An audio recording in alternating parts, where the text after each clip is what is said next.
मैं इस समय प्रभु का धन्यवाद करता हूँ जिसने मुझे बचाया। सच में मैं संसार की पूजा करता था, मैं सच्चे परमेश्वर से अज्ञात था। मेरा पूरा परिवार देवी देवताओं पर बहुत विश्वास रखते थे और हम बलिदान चढ़ाया करते थे। मेरे पापा प्रथम स्थान के याजक थे। इतना सब कुछ होने के बाद भी घर में कोई खुशी, कोई शांति नहीं थी। अब ऐसा लगने लगा था कि शायद जीवन में जीने का कोई उद्देश्य नहीं है और ऐसा मन करता था कि हम इस दुनिया में क्यों जी रहे हैं, इस दुनिया में जीने का कोई अर्थ नहीं है। लेकिन लंबे समय से ऐसे विचार आते रहे और परिवार में बहुत सारी प्रॉब्लम्स थी। पापा मंदिर में याजक तो है लेकिन घर में आकर शराब पी कर आते थे और घर में मम्मी की पिटाई करना, परिवार को केयर नहीं करना, ये सब बात रहती थी और ज़्यादा समय मंदिर में बिताते थे, जिसके कारण से हम सभी के जीवन में दुख और परेशानी बढ़ती जा रही थी। एक बार पापा मरने वाले थे तो हमने सोचा शायद अब पापा तो मर ही जाएंगे, क्या करें, कोई बलिदान देने के लिए मंदिर में अगर हमें चंगाई को प्राप्त करना है तो बलिदान देना है। लेकिन हमारे पास पहले ही बहुत सारा बलिदान दे चुके थे, अब हमारे पास कुछ भी नहीं था देने के लिए। कुछ समय के बाद मैं दुखी और परेशान होकर मैं सोचने लगा कि वो सच्चा परमेश्वर जो आकाश और पृथ्वी को बनाता है वो कैसे बलिदान मांग सकता है, मनुष्य परमेश्वर को कैसे बना सकते हैं। ये सब बातें मेरे मन में बहुत सारे सवाल थे। ऐसे सवालों के चलते चलते मुझे सवालों का जवाब नहीं मिल पा रहा था, जिसके कारण से मैंने नशा, शराब, ये सब बातें बड़े बड़े नशे करने शुरू कर दी, फ्लूट सुनना शुरू कर दिया। अब लगने लगा कि बस खाओ पियो ऐश करो मर जाओ, क्योंकि इस संसार में और कोई दूसरा आशा नहीं है।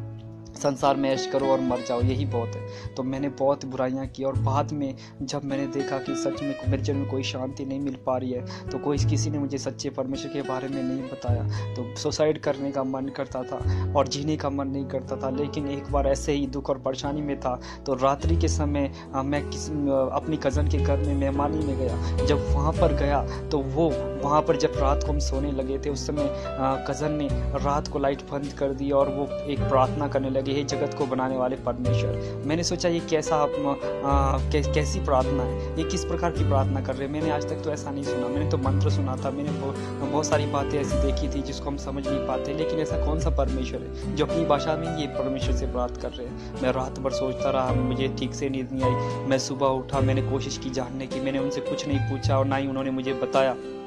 वहाँ पर एक टेबल था, उसके ऊपर एक छोटी सी साहित्य किताब पढ़ी थी जिसमें लिखा था जीवन के महान प्रश्न, और उसमें मैंने जब प्रभु यीशु मसीह की बातों को देखा, जब मैंने वहाँ पर लिटरेचर को उठाया तो मैंने वहाँ पर देखा कि सच में मेरे जीवन में जो सवाल चल रहे थे उन सवालों का जवाब मुझे मिल गया। वहाँ पर सबसे बड़ी बात जिसने मेरे मन को छुआ वो ये था यूहन्ना 3:16 जो बाइबल में लिखा गया है, परमेश्वर ने जगत से ऐसा प्रेम रखा कि उसने अपना इकलौता पुत्र दे दिया ताकि जो कोई भी उस पर विश्वास करे वो नाश ना हो बल्कि अनंत काल का जीवन पाए।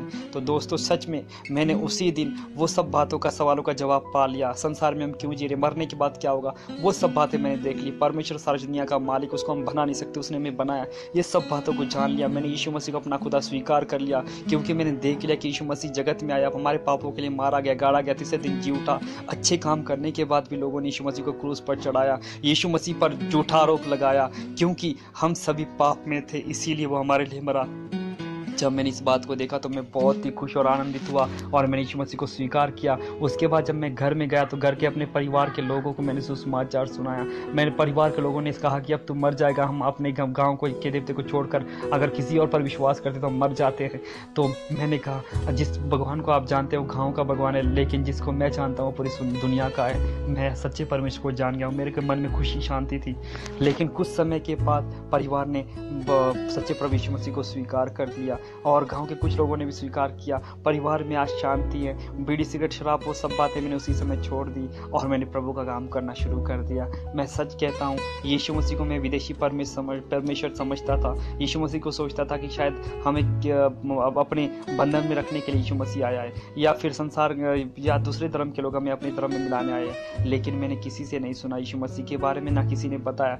बस मैंने एक लिटरेचर पढ़ी और मैंने जान लिया कि सच्चा परमेश्वर केवल यीशु मसीह है। जब मैंने उसको स्वीकार किया, अब मैं कह सकता हूँ सच में वो विदेशी नहीं, वो तो हमारा ही परमेश्वर है, ये पूरी दुनिया का परमेश्वर है, जिसको लोग कहते हैं कि सबका मालिक है, वही यीशु मसीह। मैं प्रभु का धन्यवाद करता हूँ। आज प्रभु ने शांति दी, खुशी दी, आनंद दिया।